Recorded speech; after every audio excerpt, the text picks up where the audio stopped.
Hello friends, PIB series के अंदर आप सभी का स्वागत है। आज हम 25 तारीख की पीआईबी का डिस्कशन करेंगे। आई होप आप सब अच्छे से तैयारी कर रहे हो, रेगुलर बने हुए हो और रेगुलर वीडियो देख के और नोट्स भी बना रहे हो।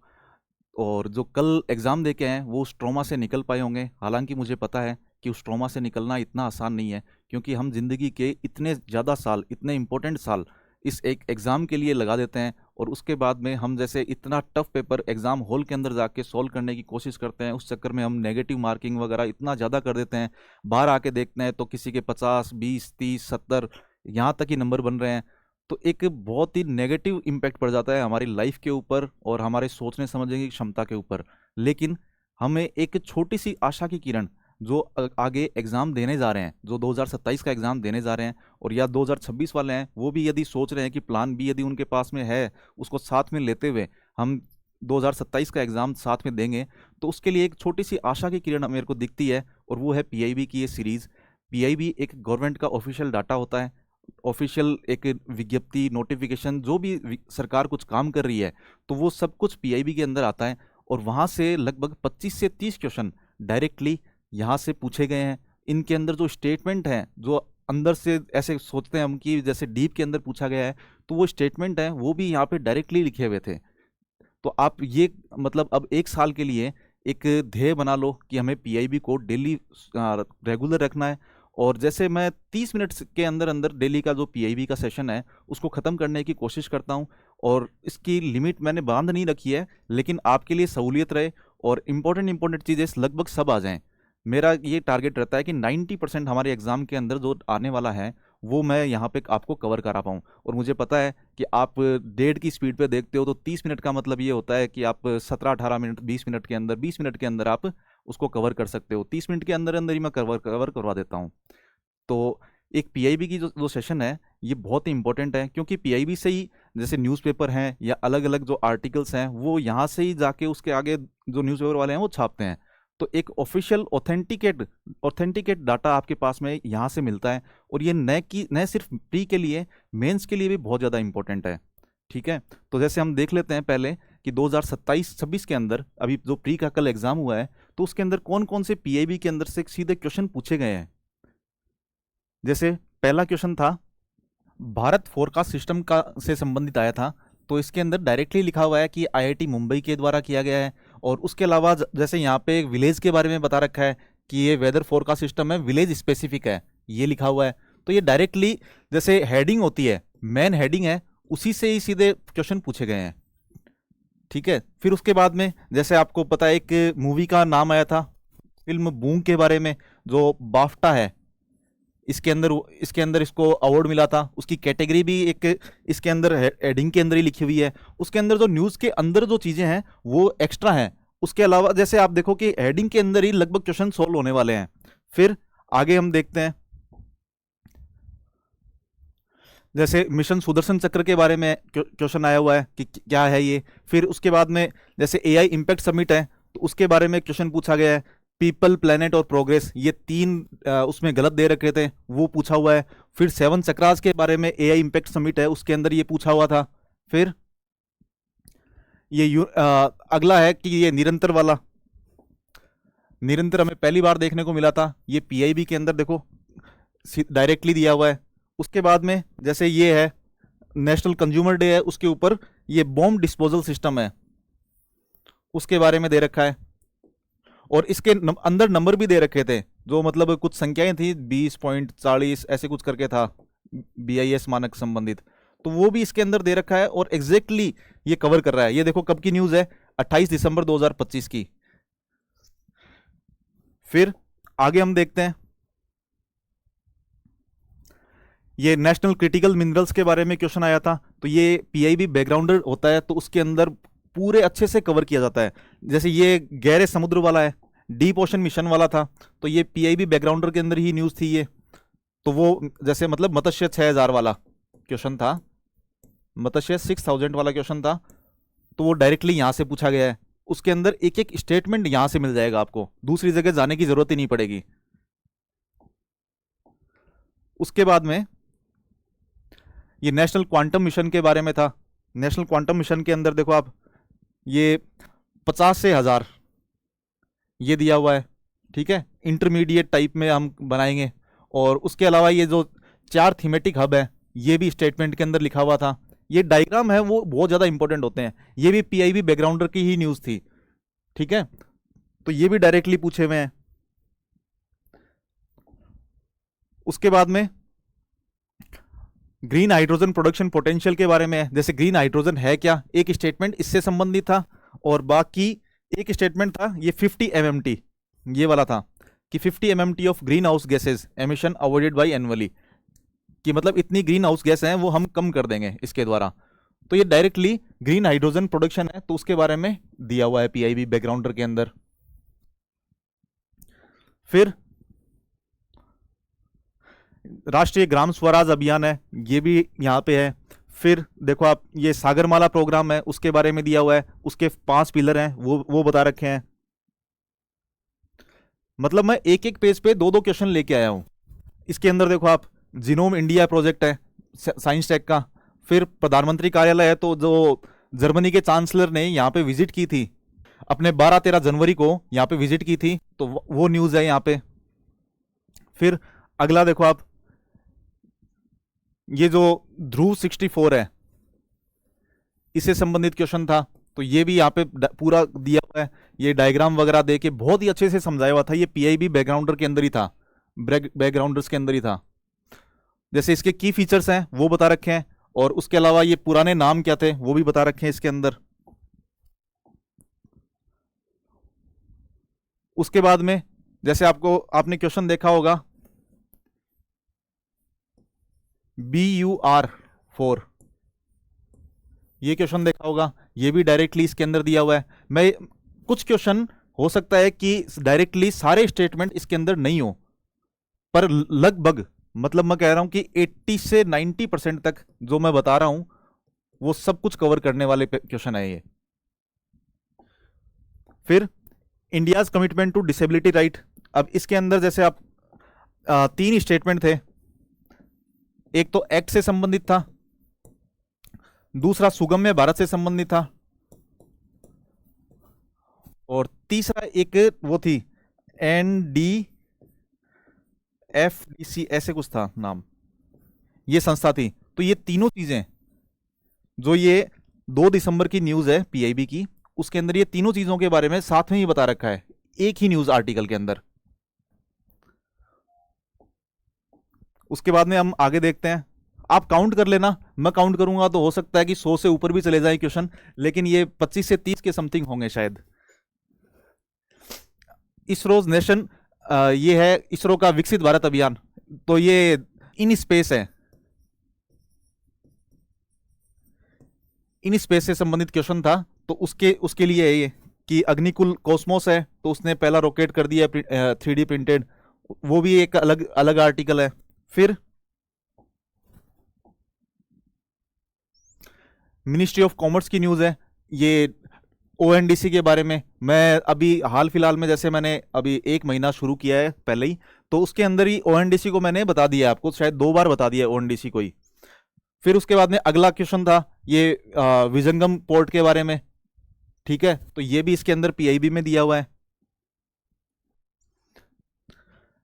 National mission of sustainable agriculture के बारे में है, ये भी न्यूज़ पीआईबी बैकग्राउंडर के अंदर आ रखी है। जैसे आपको पता है कि एक रेन फेड एरिया डेवलपमेंट से संबंधित क्वेश्चन था, वो इसी का ही पार्ट है, और मैंने ये 9 मई को करवाया है। मतलब जब मैंने सेशन शुरू किया था 1 महीने पहले, तब मैंने ये करवाया था। और ये मैं दिखाना चाह रहा हूँ, हालांकि ये पहले भी आया हुआ है पीआईबी के अंदर, ये बार बार आती रहती है news national mission of sustainable agriculture के संबंधित, पर ये मैं ये बताना चाह रहा हूँ कि जब मैंने शुरू किया उसके बाद में भी मैं इसको पढ़ा चुका हूँ, और वहीं से ही क्वेश्चन आया है। फिर सर्टिफिकेशन फॉर इरीसिल्क वाला क्वेश्चन था, ठीक है, उसके सर्टिफिकेशन के लिए, तो वो भी यहाँ पे है। ये देखो 20 मार्च 2025 की न्यूज़ है। ये 1.5 साल के अंदर की सब न्यूज़ें हैं, ज़्यादा से ज़्यादा 1 साल है, और उसके अलावा जो 4-5 क्वेश्चन है हो सकता है कि वो 1 साल से पहले के भी हों, 3 से 4 क्वेश्चन, मतलब 1.5 साल ज़्यादा से ज़्यादा। मिनिस्ट्री ऑफ इसका था, तो ये आसाम के अंदर, मतलब एक कंडक्टर से संबंधित क्वेश्चन था, तो उसमें मैच करवाने वाले क्वेश्चन थे, तो उसके अंदर आसाम के अंदर ये है।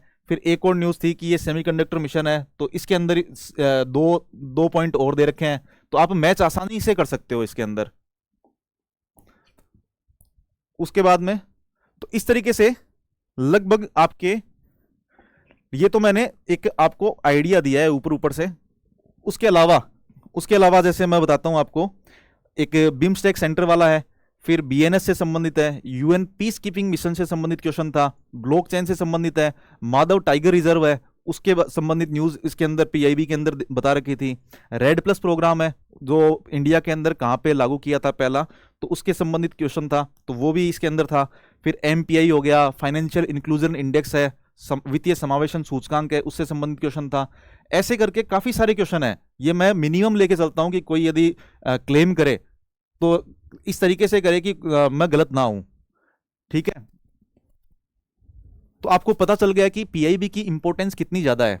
एक हमारा कोर्स अभी एक लॉन्च हुआ है, मेंस आंसर राइटिंग से संबंधित। ये इसके अंदर टेस्ट सीरीज वगैरह इंक्लूडेड है।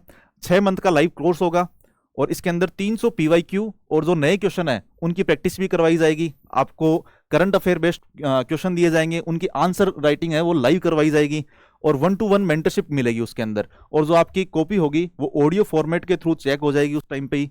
ठीक है, और लाइव आंसर रिव्यू उस टाइम पे आपको मौका मिलेगा लाइव क्लास के अंदर ही।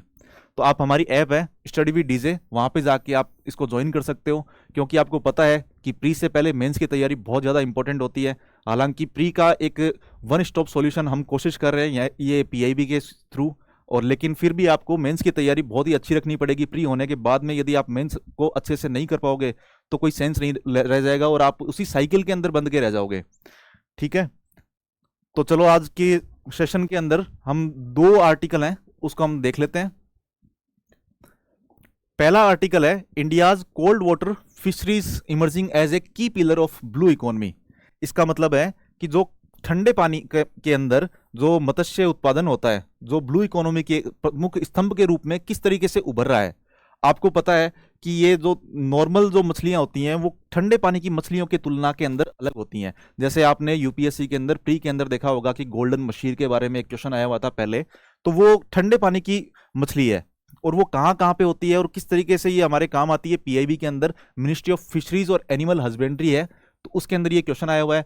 मैं साथ साथ में आपको मिनिस्ट्री का नाम साथ साथ में बताता रहता हूं और ये यहाँ पे हमेशा लिखा रहेगा आपको, आपके लिए। तो इसको साथ में आपको जो नोट्स बना रहे हो उसके अंदर नोट डाउन करना ही करना है। तो हम देख लेते हैं इसके अंदर क्या है। देखो, जैसे भारत में कोल्ड वाटर मत्स्य पालन, ये ब्लू इकोनॉमी के महत्वपूर्ण घटक के रूप में उभर रहा है, ये आपको बता ही दिया है, ये तो न्यूज आर्टिकल है ही। फिर इससे क्या होगा कि आजीविका पैदा करेगा, जैसे पोषण के अंदर सुधार करेगा, इको टूरिज्म को बढ़ावा देगा।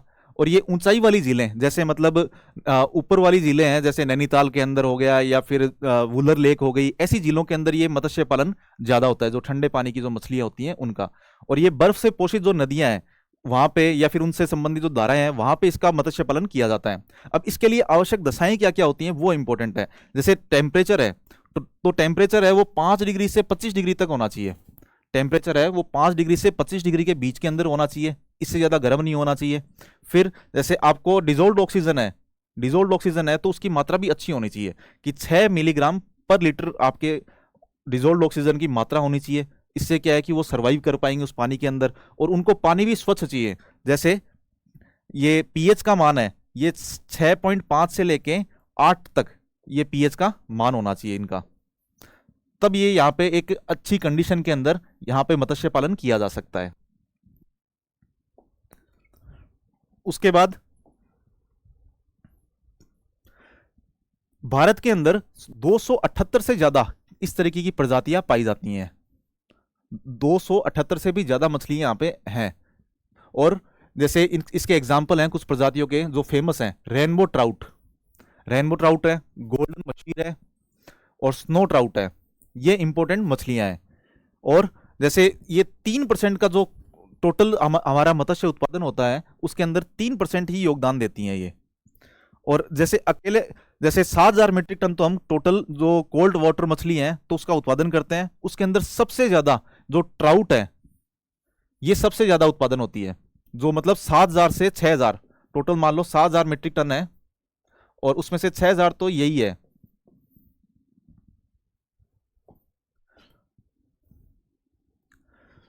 फिर कौन कौन से राज्यों के अंदर होती है, उसका एरिया क्या क्या है। जैसे जम्मू कश्मीर के अंदर सबसे ज़्यादा ये कोल्ड वाटर मछलियां पाई जाती हैं, इंडियाज लार्जेस्ट प्रोड्यूसिंग, ठीक है। और यहाँ पे कौन सी होती है, ट्राउट।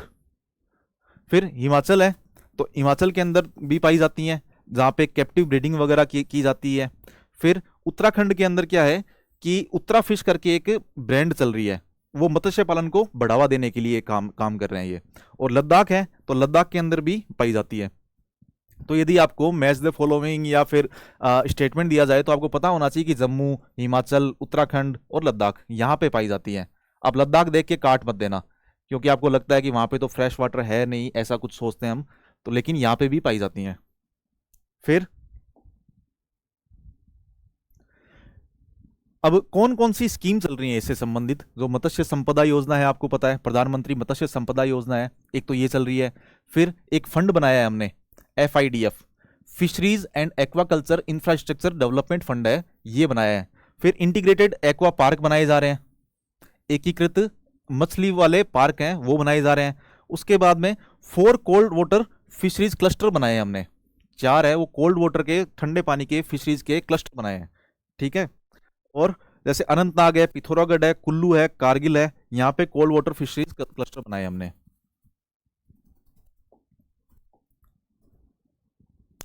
अब इसके मत्स्य उत्पादन के क्या क्या आर्थिक और सामाजिक प्रभाव होने वाले हैं, उसके बारे में हम देख लेते हैं।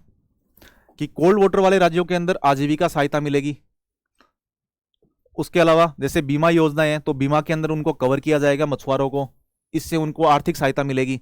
उसके अलावा जो नवाचार और नीतियां या अंतर्राष्ट्रीय सहयोग है वो किस तरीके से दिया जा रहा है, कि मॉडल दिशा निर्देश ये 2026 के अंदर आए थे इसके लिए, कोल्ड वाटर फिशरीज के लिए, तो वो हम लेके आए हैं।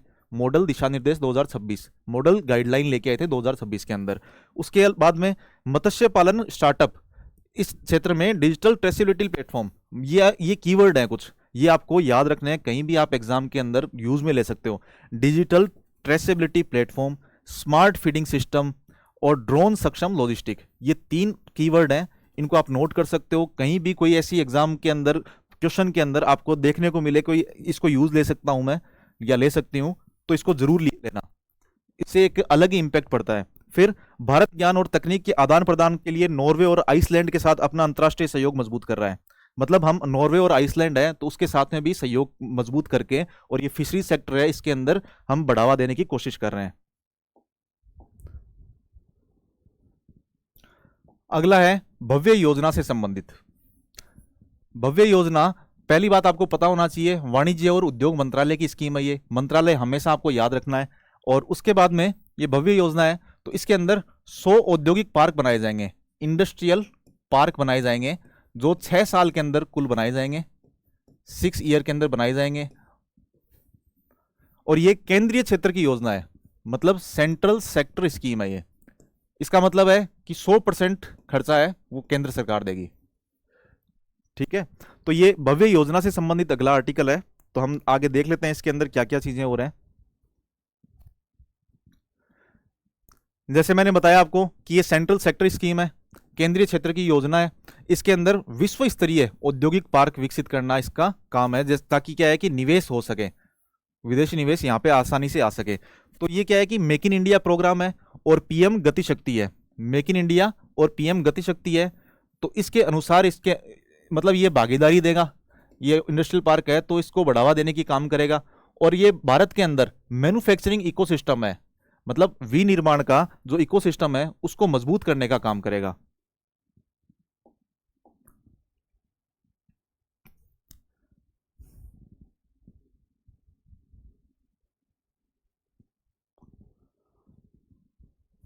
तो ये मैंने बता दिया आपको कि इसके अंदर 2026-27 से 2031-32 तक कुल मतलब 6 साल हो गए, 6 साल के अंदर 100 औद्योगिक पार्क विकसित किए जाएंगे।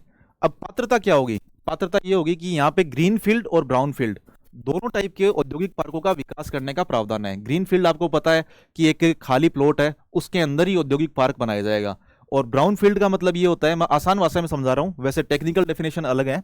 और ब्राउन फील्ड क्या होता है कि पहले से मौजूद इंफ्रास्ट्रक्चर है, कोई बुनियादी संरचना पहले ही बनी हुई है, और उसके अंदर जाके थोड़ी मशीन वगैरह लगा के कोशिश करते हैं जो कंपनियां हैं, तो उसको इन्वेस्ट करते हैं, तो वो ब्राउन फील्ड होता है। इसका मतलब आसान भाषा में आप समझ लो कि ब्राउन फील्ड है तो ये बनी बनाई जो जगह है तो उसी के अंदर जाके और आप इन्वेस्ट करते हो, और ग्रीन फील्ड है तो ये जीरो से शुरुआत करते हैं यहाँ पे। तो ये ग्रीन फील्ड और ब्राउन फील्ड दोनों प्रकार के औद्योगिक पार्कों का यहाँ पे विकास किया जाएगा। और जो गैर पहाड़ी देश हैं, क्षेत्र हैं, सॉरी देश बोल रहा हूँ, गैर पहाड़ी राज्य हैं, तो उनके लिए तो 100 एकड़ निर्धारित किया गया है, और जो पहाड़ी क्षेत्र है तो उसके लिए न्यूनतम 25 एकड़ की भूमि निर्धारित की गई है, और इसके अंदर 1000 एकड़ तक की जो मेगा पार्क बनाने की भी अनुमति दे सकती है सरकार। मतलब गैर पहाड़ी राज्य हैं तो ये आपको याद रखना है कि गैर पहाड़ी राज्य हैं तो उनके लिए 100 एकड़ हाईएस्ट हो सकती है, मिनिमम है ये, सॉरी, और ये 25 एकड़ है वो पहाड़ी राज्य हैं उनके लिए है, या छोटे राज्य हैं उनके लिए। और ये मेगा पार्क हैं वो 1000 एकड़ तक की जो बड़े मेगा पार्क हैं उनकी भी अनुमति दी गई है इसके अंदर। फिर एक होता है जैसे प्लग एंड प्ले मॉडल। आप इसको ज्योग्राफी के अंदर या फिर कहीं भी इकोनॉमी के अंदर आप इसको यूज में ले सकते हो, जो ऐसे वगैरह लिख रहे हो तो उसके अंदर भी यूज ले सकते हो। इसका मतलब है कि आप कोई प्लग लगा हुआ है और उसी के अंदर जाके और आप सीधा प्लग करो और फिर प्ले करो। मतलब कि प्लग एंड प्ले का मतलब यह है कि कोई भी इंडस्ट्री है तो वहां पे जाके पहले से आपको बुनियादी संरचनाएं तैयार मिलेंगी, बस आपको छोटी मोटी जो मशीनरी है आपकी वो लगानी है और वहां पे जाके आप अपना काम शुरू कर सकते हो। इस तरीके से विदेशी निवेश को आकर्षित करने के लिए प्लग एंड प्ले मॉडल लाया गया था। ठीक है। फिर प्रस्तावों का मूल्यांकन एक चुनौती आधारित चयन ढांचे, मतलब चैलेंज बेस्ड सिलेक्शन फ्रेमवर्क किया गया है। इसका मतलब है कि अलग अलग जो राज्य हैं तो उनको पहले चुनौती दी जाएगी कि आप ना डिसाइड करो कि आपके पास में इंफ्रास्ट्रक्चर कितना है वो सब हमें बताओ, और उसके बाद में केंद्र सरकार डिसाइड करेगी कि कौन से राज्य के अंदर मैं इन्वेस्ट कर सकता हूं जहां पे अच्छी बुनियादी संरचना है, सड़क वगैरह अच्छी है, आपकी लॉजिस्टिक क्षमता है वो अच्छी है, वो सब कुछ अच्छा है, तब हम जाके आपको ये मेगा पार्क है या फिर ना जो 100 औद्योगिक पार्क बनाने की बात है तो उन राज्यों को ही मिलेगा जो मतलब चुनौती पेश करेंगे। फिर मूल्यांकन है। मूल्यांकन के लिए वस्तुनिष्ठ मापदंडों में बहुआयामी कनेक्टिविटी या बुनियादी ढांचे की गुणवत्ता, नीतिगत सुविधा, ये सब मैंने बता दिया आपको कि ये चीजें होनी चाहिए। फिर अवसंरचना में नवीकरणीय ऊर्जा, कि आपके पास में नवीकरणीय ऊर्जा हो, सामान्य अपशिष्ट उपचार हो, प्रणालियां हो, श्रमिकों के लिए आवास हो, ये सब चीजें वहां पे शामिल की जाएंगी। मतलब ये चैलेंज बेस्ड सिलेक्शन फ्रेमवर्क होगा इसके तहत।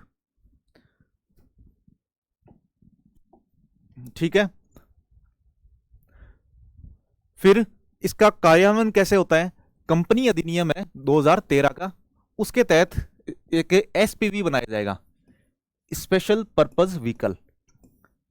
स्पेशल पर्पस व्हीकल बनाया जाएगा। स्पेशल पर्पस व्हीकल क्या होता है? जैसे मान लो कि आपको यूपी के अंदर एक मेगा पार्क बनाना है, तो एक पहले 2013 की जो कंपनी अधिनियम एक्ट है ये, तो उसके तहत एक कंपनी बनाई जाएगी पहले, और ये कंपनी क्या करेगी कि उसकी फंडिंग वगैरह करना, उसको मैनेज करना, जो उस पार्क को सब कुछ मैनेज वगैरह करना, वो सब कुछ ये कंपनी डिसाइड करेगी, और इसी को कहते हैं स्पेशल पर्पस व्हीकल। एक ऐसा व्हीकल बनाया जाएगा जो इसकी जितनी भी जरूरतें हैं, जो मेगा पार्क है तो उसके लिए ये हेल्प करेगी ये कंपनी। ठीक है। तो कंपनी अधिनियम के अंतर्गत स्थापित विशेष प्रयोजन वाहनों एसपीवी के माध्यम से इसमें किया जाएगा। फिर एक राष्ट्रीय औद्योगिक गलियारा विकास निगम है, उसको योजना के इसको है ना जो योजना के कार्यान्वयन के लिए, निगरानी के लिए एक पीएमए के तौर पे परियोजना प्रबंधन एजेंसी के रूप में नामित किया गया है। तो आपको ये याद रखना है कि राष्ट्रीय औद्योगिक गलियारा विकास निगम है, तो ये मेन बॉडी होगी इसकी, कि जो है ना जो 100 इंडस्ट्रियल पार्क लगा रहे हैं उन सबको ये संभालेगा, ये मानो आप कि प्रबंधन यही करेगा। फिर जो निजी डेवलपर हैं उनकी भी भागीदारी हो सकती है। जो स्पेशल पर्पस व्हीकल है वहां पे जाके निजी डेवलपर है वो जाके वहां पे अप्लाई कर सकते हैं और उनकी भी भागीदारी हो सकती है उसके अंदर। फिर जीआईएस आधारित, मतलब ज्योग्राफिकल इंफॉर्मेशन सिस्टम है, उसके आधार पे आप जाके उसको ट्रैक कर सकते हो कि कितना काम हुआ है। फिर स्टीयरिंग कमेटी है, एक स्टीयरिंग कमेटी बनाई जाएगी जो सचिव की अध्यक्षता में, डीपीआईआईटी के जो सचिव हैं उनकी अध्यक्षता के अंदर एक कमेटी बनाई जाएगी, वो भी इसका निरीक्षण करेंगे। उसके बाद में इसका महत्व क्या है वो आपको पता ही है कि बुनियादी ढांचा बनेगा, निवेश होगा, रोजगार होंगे, ये सब आप लिख ही सकते हो आसानी से। ठीक है। तो इस तरीके से हमने भव्य योजना के बारे में देखा। उसके बाद में आज क्या है कि आर्टिकल तो 2-3 और हैं, जैसे कौन कौन से थे?